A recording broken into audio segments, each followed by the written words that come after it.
Kama mnavyofahamu, Rais wa Jamhuri ya Muungano wa Tanzania, Mheshimiwa Dr. Samia Suluhu Hassan alikuwa na ziara nchini Urusi katika wiki ya kwanza ya mwezi huu, ziara iliyokuwa na mvuto na kusisimua sana. Katika ziara hii mambo kadhaa ya elimu yalizungumzwa na kikao cha pande mbili kilichofanyika kwenye ikulu Kremlin, kikiongozwa na Rais Putin na rais wetu, na kilihudhuriwa na mawaziri kadhaa. Na katika kikao hicho masuala ya elimu vile yalizungumzwa. Pamoja kwamba viongozi wetu ndio walizungumza, lakini walitualika na mawaziri kuzungumza. Waziri wa elimu wa Urusi alieleza mustakabali wa mashirikiano yetu, na mimi nilipata fursa ya kuongea.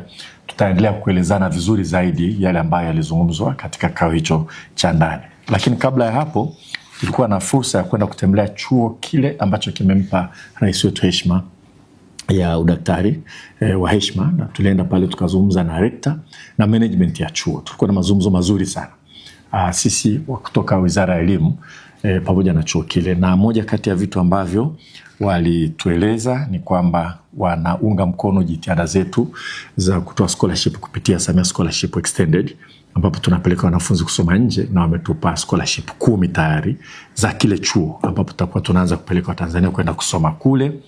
Lakini chuo chenye hadhi kubwa, kina wanafunzi kutoka sehemu mbalimbali, na tungependa tuone Watanzania wengi zaidi wanaweza kupata fursa ya kwenda kusoma katika chuo hicho na nafasi nyingine mbalimbali za kusoma zilizoko Urusi.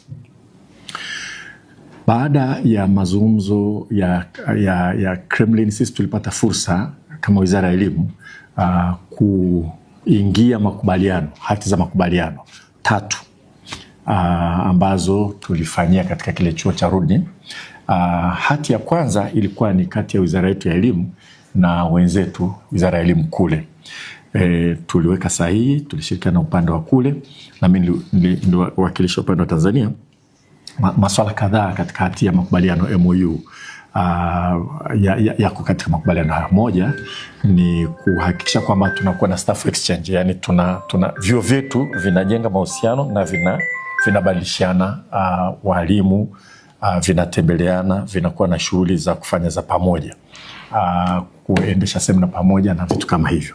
Kwa hiyo ni swala moja ambalo tulikubaliana. Mambo mengine na ufundishaji wa lugha katika makubaliano haya ni kwamba lugha rasmi za nchi zetu tutajitahidi zifundishwe, ziweze kufundishwa katika nchi zetu. Kwa mfano sisi kuwa na sehemu ambazo tunafundisha Kirusi, lakini na wenyewe waongeze kufundisha Kiswahili, kwa sababu tayari wanafundisha Kiswahili.